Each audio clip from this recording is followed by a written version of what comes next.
ಕನ್ನಡಿಗರಿಗೂ ನಮಸ್ಕಾರ. Welcome back to our channel. I hope ನೀವೆಲ್ಲರೂ ಚೆನ್ನಾಗಿದ್ದೀರಾ ಅಂತೇಳಿ ಇವತ್ತಿನ ಲಾಗು ರ್ಯಾಂಡಮ್ ಆಗಿ ಒಂದು ಡೈಲಿ ಲಾಗ್ನ ನಿಮ್ಮ ಜೊತೆ ಶೇರ್ ಮಾಡ್ಕೊತಾ ರಾತ್ರಿನೇ ನಾನು ಫ್ಲಾಕ್ ಸೀಡ್ಸ್ ಜೆಲ್ನ ಪ್ರಿಪೇರ್ ಮಾಡಿ ಇಟ್ಕೊಂಡಿದ್ದೆ ಬೆಳಗ್ಗೆ ಹಚ್ಚೋಣ ಅಂತ ಹೇಳ್ಬಿಟ್ಟು.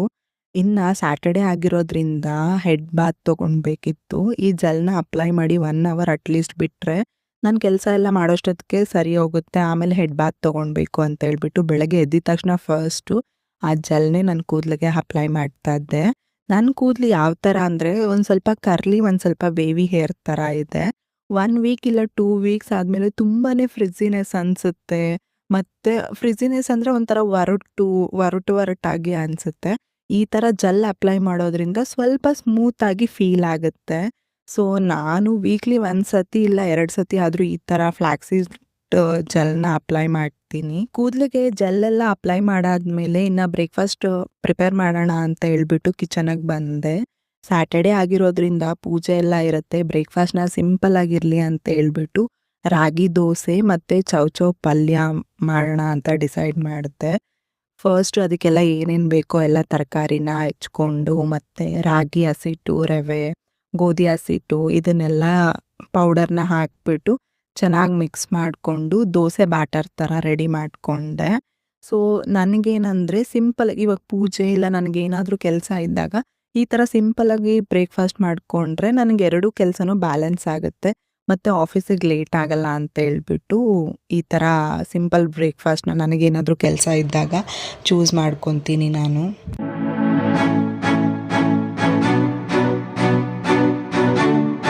ಕೆಲವೊಂದು ಸತಿ ನನಗೇನಂತ ಅನಿಸುತ್ತೆ ಅಂದರೆ ಒಂದೊಂದು ಸತಿ ಒಂದೊಂದು ಸಿಚುವೇಶನಲ್ಲಿ ತಪ್ಪೇ ಮಾಡಿರಲ್ಲ ನಾವು.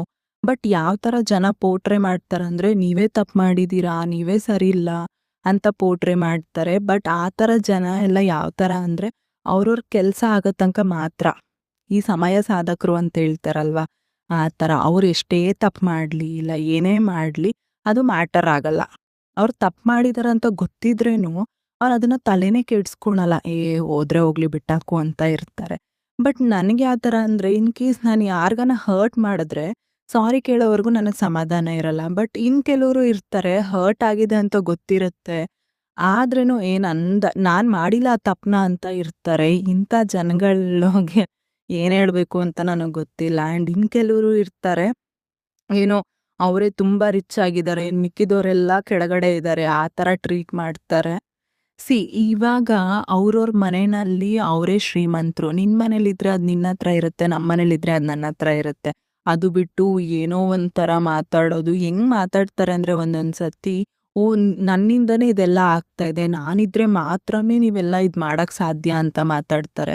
ಬಟ್ ಅವ್ರಿಗೆ ಗೊತ್ತಿಲ್ಲ ಯಾರಿದ್ರೇನು ಅಷ್ಟೇ, ಯಾರಿಲ್ಲ ಅಂದ್ರೇನು ಅಷ್ಟೇ ನಮ್ಮ ಜೀವನ ನಾವು ಹೇಗೆ ಮಾಡಬೇಕು ಅಂದ್ಕೊಂಡಿರ್ತೀರೋ ನಾವು ಅದೇ ಥರ ಮಾಡ್ತೀರಿ.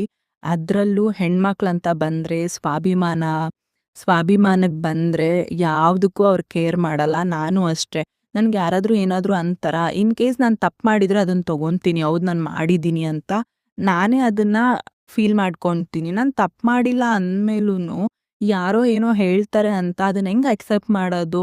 ಸೊ ಅದಕ್ಕೆ ಯಾರು ಏನೇ ಹೇಳಲಿ, ಯಾರು ಏನೇ ಬಿಡಲಿ, ನಿಮಗೆ ನೀವೇನು ಅಂತ ಗೊತ್ತಿದ್ರೆ ಬೇರೆಯವ್ರ ಮಾತಿಗೆ ತಲೆ ಕೆಡಿಸ್ಕೊಳೋ ಅವಶ್ಯಕತೆನೇ ಇಲ್ಲ. ನಮ್ಮ ಕೆಲಸ ಏನಿದೆಯೋ ನಮ್ಮ ಪಾಡಿಗೆ ನಾವು ಅದನ್ನು ಮಾಡ್ಕೊತಾನೆ ಹೋಗಬೇಕು.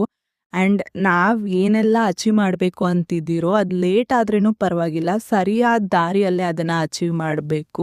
ಬಟ್ ಒಂದು ಕಾನ್ಫಿಡೆಂಟ್ ಏನಿರಬೇಕು ಹೆಣ್ಮಕ್ಳಿಗೆ ಅಂದರೆ ಇವತ್ತಲ್ಲ ನಾಳೆ ಅದನ್ನು ಅಚೀವ್ ಮಾಡ್ತೀನಿ ಅನ್ನೋ ಕಾನ್ಫಿಡೆಂಟ್ ಇರಬೇಕು. ಎಷ್ಟೇ ಪ್ರಾಬ್ಲಮ್ ಬರಲಿ, ಸ್ಟ್ರಗಲ್ ಬರಲಿ, ಇಲ್ಲ ಯಾರು ಏನೇ ಹೇಳಿದ್ರೂ ಅಷ್ಟೇ ತಲೆನೇ ಕೆಡಿಸ್ಕೊಂಡ್ಬಿಡ್ದು. ನಾನು ಅಷ್ಟೇ, ಏನೇ ಮಾತಾಡಲಿ ಏನೇ ಬಿಡಲಿ ಯಾವುದಕ್ಕೂ ತಲೆ ಕೆಡಿಸ್ಕೊಳಲ್ಲ. ನನ್ನ ಕೆಲಸ ಏನಿದೆ, ನಾನು ಏನು ಮಾಡಬೇಕು ಅದನ್ನು ಮಾತ್ರ ನಾನು ಕಾನ್ಸಂಟ್ರೇಷನ್ ಮಾಡ್ತೀನಿ ಅಷ್ಟೇ. ಇದೊಂದು ಚಿಕ್ಕ ವಿಷಯನ ನಿಮ್ಮ ಜೊತೆನೂ ಶೇರ್ ಮಾಡ್ಕೊಳ್ಬೇಕು ಅಂತ ಅನ್ನಿಸ್ತು, ಅದಕ್ಕೆ ನಾನು ಈ ಟಾಪಿಕ್ನ ನಿಮ್ಮ ಜೊತೆನೂ ಮಾತಾಡಿದೆ. ಇನ್ನು ಮನೆಯಲ್ಲಿ ಬ್ರೇಕ್ಫಾಸ್ಟು ಪೂಜೆ ಎಲ್ಲ ಆದಮೇಲೆ ಗಾಡಿನ ಸರ್ವಿಸಿಗೆ ಬಿಟ್ಟಿದ್ದೆ. ಸೊ ಆಫ್ಟರ್ ಲಾಂಗ್ ಟೈಮ್ ನಾನು ಬಸ್ಸಲ್ಲಿ ಹೋಗೋದು ಅಷ್ಟೇ ಒಂದು ಚೆನ್ನಾಗಿ ಎಕ್ಸ್ಪೀರಿಯನ್ಸ್ ಅಂತ ನನಗನ್ಸುತ್ತೆ. ಜನಗಳು ಮತ್ತು ಬಸ್ ಸ್ಟಾಪಲ್ಲಿ ವೆಯ್ಟ್ ಮಾಡೋದು ಇದೆಲ್ಲ ನನಗೆ ತುಂಬಾ ಇಷ್ಟ. ನಮ್ಮ ಮನೆಯಿಂದ ಆಫೀಸ್ಗೂ ಅಷ್ಟೇ ಆಲ್ಮೋಸ್ಟ್ ಬಸ್ಸಲ್ಲೇ ಒಂದು 20 ಮಿನಿಟ್ಸ್ ಆಗುತ್ತೆ ಅಷ್ಟೇ. ಸೊ ನಾನು ಬಸ್ಸಲ್ಲೇ ಹೋಗಿದ್ದೆ. ತುಂಬಾನೇ ಚೆನ್ನಾಗಿತ್ತು ಇವತ್ತಂತೂ. ಲಾಂಗ್ ಗ್ಯಾಪ್ ಆಗ್ಬಿಟ್ಟಿತ್ತು ನಾನಂತೂ ಬಸ್ಸಲ್ಲಿ ಹೋಗ್ಬಿಟ್ಟು.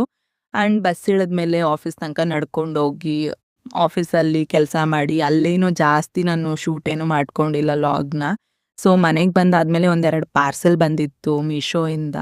ಒಂದು ಪ್ಲೇಟ್ ಸ್ಟ್ಯಾಂಡು ಮತ್ತು ಗ್ಲಾಸ್ ಎಲ್ಲ ಹ್ಯಾಂಗ್ ಮಾಡೋಕ್ಕೆ ಆರ್ಡ್ರ್ ಮಾಡಿದ್ದೆ. ಮತ್ತು ಇನ್ನೊಂದು ಇವಾಗ ಸಮ್ಮರ್ ಆಗಿರೋದ್ರಿಂದ ಕುಲ್ಫಿ ಮನೆಯಲ್ಲೇ ಐಸ್ ಕ್ರೀಮ್ ಮಾಡೋಣ ಅಂತ ಹೇಳ್ಬಿಟ್ಟು ಕುಲ್ಫಿ, ಚಾಕೋಬಾರು ಆ ಥರದ್ದು ಒಂದು ಸ್ಟ್ಯಾಂಡ್ನ ಆರ್ಡ್ರ್ ಮಾಡಿದ್ದೆ. ತುಂಬಾ ಚೆನ್ನಾಗಿ ಬಂದಿತ್ತು. ಈ ಐಸ್ ಕ್ರೀಮ್ ಮಾಡೋ ಅಂದರೆ ಕಪ್ ಇದೆಯಲ್ವಾ, ಅದು ಮಾತ್ರ ತುಂಬಾ ಚೆನ್ನಾಗಿ ಬಂದಿತ್ತು. ಬಟ್ ಈ ಪ್ಲೇಟು ಮತ್ತು ಗ್ಲಾಸ್ ಹ್ಯಾಂಗ್ ಮಾಡೋದು ಯಾಕೋ ನನಗೆ ಇಷ್ಟ ಆಗಿಲ್ಲ. ಅದನ್ನೊಂದು ರಿಟರ್ನ್ ಮಾಡಬೇಕಿತ್ತು. ಬಟ್ ಐಸ್ ಕ್ರೀಮ್ದಂತೂ ತುಂಬಾ ಚೆನ್ನಾಗಿ ಬಂದಿತ್ತು. ಈ ನಡುವೆ ಅಂತೂ ತುಂಬಾ ಆನ್ಲೈನಲ್ಲಿ ಆರ್ಡ್ರ್ ಮಾಡ್ತಾ ಇರ್ತೀನಿ. ಅದು ಮಾಡಾದ್ಮೇಲೂ ಆ ಪಾರ್ಸೆಲ್ ಮನೆಗೆ ಬಂದಮೇಲೆ ನಮ್ಮ ಅಮ್ಮನ ಹತ್ರ ಬೈಸ್ಕೊತಾ ಇರ್ತೀನಿ. ನಮ್ಮಮ್ಮ ಹೇಳ್ತಾರೆ, ಇದಕ್ಕೆಲ್ಲ ಸುಮ್ಮನೆ ಯಾಕೆ ದುಡ್ಡು ಇಡ್ತೀಯಾ ಅಂತ ಬೈತಾನೆ ಇರ್ತಾರೆ. ಆದ್ರೂ ನಾನು ಆನ್ಲೈನಲ್ಲಿ ಶಾಪ್ ಮಾಡ್ತಾನೆ ಇರ್ತೀನಿ. ಬಟ್ ನನಗೆ ಅನಿಸಿದೆ ಈ ಸತಿ ಇನ್ಮೇಲಿಂದ ಕಮ್ಮಿ ಶಾಪ್ ಮಾಡಬೇಕು. ಯಾವುದು ನನಗೆ ಅಗತ್ಯ ಇದು ಅದನ್ನು ಮಾತ್ರ ಶಾಪ್ ಮಾಡಬೇಕು ಅಂತ ಅಂದ್ಕೊಂಡಿದ್ದೀನಿ. ಸುಮ್ಮನೆ ಇವಾಗ ಕೂತಿರ್ತೀನಿ ಲಂಚ್ ಬ್ರೇಕಲ್ಲಿ, ಇಲ್ಲ ಬ್ರೇಕಲ್ಲಿ, ಇಲ್ಲ ಮನೆಯಲ್ಲಿ ಎಲ್ಲಾದರೂ ಕೂತಿರ್ಬೇಕಾದ್ರೆ ಫಸ್ಟ್ ನಾನು ಸ್ಕ್ರಾಲ್ ಮಾಡೋದು ಆ್ಯಪಲ್ಲಿ ಅಂದರೆ ಅದು ಮೀಶೋ, ಫ್ಲಿಪ್ಕಾರ್ಟು, ಅಮೆಝಾನು ಈ ಥರ ಏನಾದರೂ ಸ್ಕ್ರಾಲ್ ಮಾಡ್ತಾ ಇರ್ತೀನ. ನೋಡ್ತೀನ ಅದನ್ನು ತೊಗೊಳ್ಬೇಕು ಅಂತ ಅನಿಸುತ್ತೆ, ಆರ್ಡ್ರ್ ಮಾಡ್ತೀನಿ. ಆರ್ಡ್ರು ಮನೆಗೆ ಬಂದಾದ್ಮೇಲೆ ಇನ್ನು ನಮ್ಮ ಅಮ್ಮನ ಕೈಲಿ ಬೈಸ್ಕೊತಾ ಇರ್ತೀನಿ. ಇದೇ ಆಗಿಬಿಟ್ಟಿದೆ. ಬಟ್ ಈ ಮಂತಿಂದ ಆರ್ಡರ್ನ ಸ್ವಲ್ಪ ಕಮ್ಮಿ ಮಾಡ್ತೀನಿ ಆನ್ಲೈನಲ್ಲಿ ಶಾಪ್ ಮಾಡೋದನ್ನ. ಆ್ಯಂಡ್ ಈ ಲಾಗ್ ನಂದು ಕ್ಯಾಶುಯಲೋ ಇಲ್ಲ ಡೈಲಿ ಲಾಗ್ ಇಷ್ಟ ಆಗಿದ್ದರೆ ಲೈಕ್ ಮಾಡಿ, ಶೇರ್ ಮಾಡಿ ಆ್ಯಂಡ್ ಕಮೆಂಟ್ ಮಾಡಿ. ಪ್ಲೀಸ್ ನನ್ನ ಚಾನಲ್ನ ಸಬ್ಸ್ಕ್ರೈಬ್ ಮಾಡಿಕೊಂಡು ನೋಡಿ. ಇನ್ನು ಜಾಸ್ತಿ ಜನ ನನ್ನ ಚಾನಲ್ಗೆ ಸಬ್ಸ್ಕ್ರೈಬ್ ಆಗಿ. ಆದಷ್ಟು ಬೇಗ ನನಗೆ ಆಸೆ ಇದೆ 1000 ಸಬ್ಸ್ಕ್ರೈಬರ್ ಆಗಬೇಕು ಅಂತ ಹೇಳ್ಬಿಟ್ಟು. ಈ ಸಣ್ಣ ಯೂಟ್ಯೂಬರ್ಗೆ ಅಂದರೆ ಬಿಗಿನಿಂಗ್ ಯೂಟ್ಯೂಬರ್ಗೆ ಒಂದು ಆಸೆ ಇರುತ್ತಲ್ಲ, 500 ಆಗಬೇಕು, 1000 ಆಗಬೇಕು ಸಬ್ಸ್ಕ್ರೈಬರು ಅಂತ. ಅದೇ ರೀತಿ ನನಗೂ ಆಸೆ ಇದೆ 1000 ಸಬ್ಸ್ಕ್ರೈಬರ್ಸ್ ಬೇಗ ಆಗಬೇಕು ಅಂತ ಹೇಳ್ಬಿಟ್ಟು. ಬೇಗ ಅಂದರೆ ತುಂಬ ಜಲ್ದಿ ಅಂತ ನಾನು ಹೇಳ್ತಾ ಇಲ್ಲ. ಓಕೆ, ಟೈಮ್ ಹಿಡಿಯುತ್ತೆ, ನನಗೆ ಗೊತ್ತು. ನ್ಯೂ ರೆಕಗ್ನೈಸೇಷನ್ಗೆ ಸ್ವಲ್ಪ ಟೈಮ್ ಹಿಡಿಯುತ್ತೆ. ಬಟ್ ನನಗೆ ಬೇಗ ಆಗಲಿ ಅಂತೇಳಿ ನೀವೆಲ್ಲ ವಿಶ್ ಮಾಡಿ. ಆ್ಯಂಡ್ ಬೇಗ ಸಬ್ಸ್ಕ್ರೈಬರ್ ಆಗಲಿ, ವಾಚ್ ಟೈಮ್ ಕಂಪ್ಲೀಟ್ ಆಗಲಿ, ನನ್ನ ಎಫರ್ಟು ಹಾಕ್ತೀನಿ. ಯಾವುದೇ ಕೆಲಸಕ್ಕಾಗಲಿ ಎಫರ್ಟ್ ಅನ್ನೋದು ತುಂಬಾ ಮ್ಯಾಟ್ರ್ ಆಗುತ್ತೆ. ನನ್ನ ಕಡೆಯಿಂದ 100% ನಾನು ಕೊಡ್ತೀನಿ.